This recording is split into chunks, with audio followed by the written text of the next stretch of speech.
Chapter 15.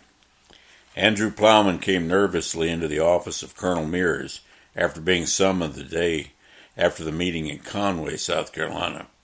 Colonel Mears was sitting at his desk and did not look up when Andrew entered. As he approached the desk, Andrew thought about clearing his throat to announce his presence, but had a better idea. He was afraid of the man behind the desk and could only let his troubled mind play out several scenarios while he waited for the colonel to acknowledge himself. Finally, the colonel spoke in a matter-of-fact tone without looking up. "Sit down, Plowman. We have some things to discuss, and you have a decision to make." "Yes, sir," Andrew answered, while taking a seat in one of the chairs that was strategically positioned in front of the desk. He also noted that when he was seated, the design of the chair put him at a lower level than Mears, and theoretically gave the benefit of intimidation to the colonel. "I'll be very brief, Plowman. Since you are part or took part in Oak's anti-hunting group, your services will no longer be required. Do I make myself clear?"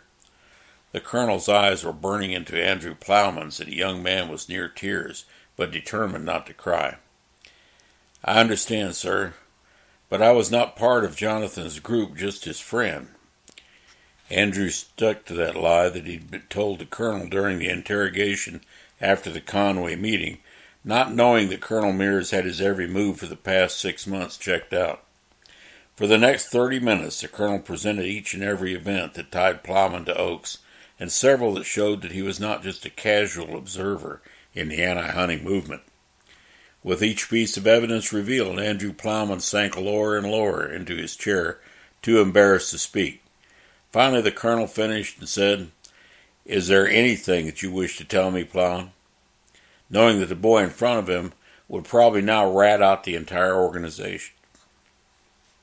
"No, sir.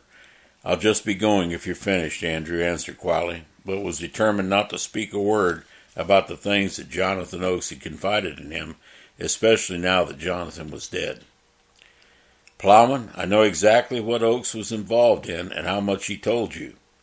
If it was up to me, you would be run out of this department. Am I making myself clear? Unfortunately, that decision is no longer up to me." The colonel finished his speech as Secretary Richards came into the office. "If you will be so kind as to wait outside, Colonel," Richards said coldly, while giving the colonel an evil glare and gesturing toward the door. "I'll take over from here." When Colonel Mears left the room, Secretary Richards made an introduction to the astonished Andrew Plowman and then said, "Andrew, I want to tell you the fact that you haven't confessed to anything that Jonathan Oakes might have told you regarding what he was working on means that he was right in trusting you with his secret. And for that you are going to be rewarded, if you agree to continue in the same plan that he laid out to you." Richards was reeling him in now, and Andrew was like a big grouper that was being pulled from deep water on heavy tackle. "I'd like to hear more, sir," he responded in a shaky voice. "Not until you swear to me that you will continue your loyalty to us and help implement the plan that Oakes presented to you," hissed Richards. The plan to which Lawrence Richards was referring seemed simple enough to the 10 biologists from within various state agencies across the nation that had originally conceived it.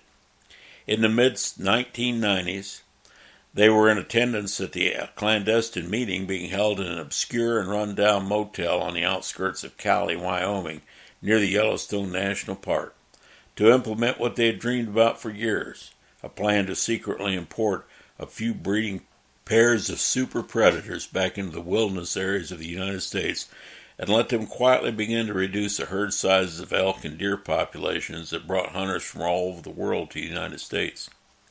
With the populations drawn down, the states would have to limit the number of licenses issued to preserve the game herds.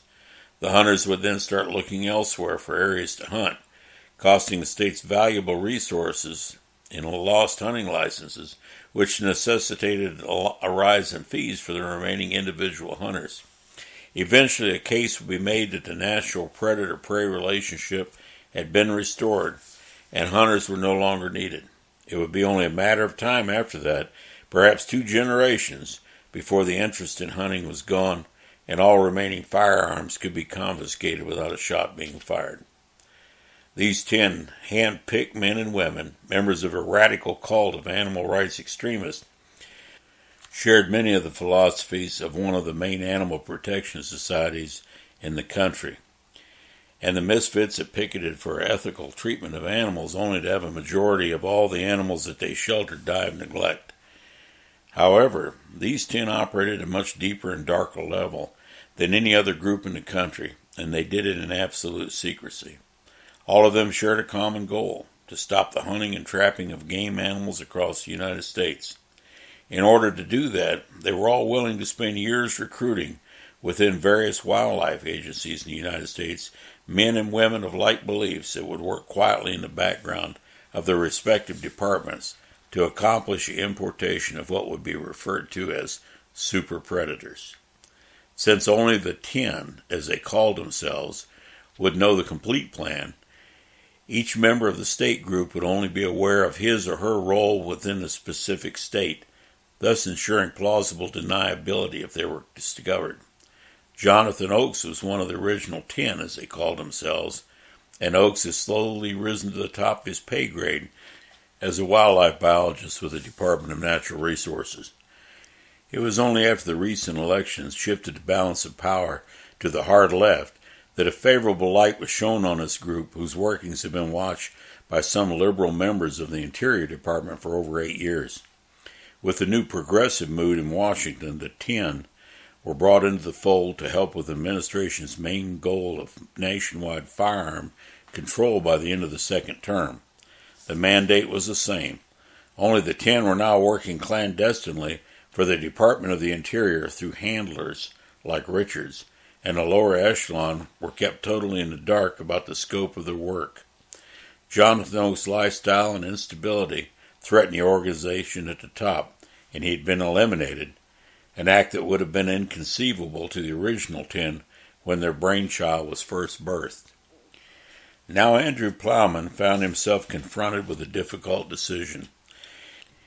Either he could let them fire him and take the chance that they would also eliminate him, as he was certain that they did with Jonathan Oakes, or he could play along and try to survive until a way arose to escape from these maniacs. After what he'd heard, there was no way in hell that he was going to work for an organization that had grown so evil that it killed his own people.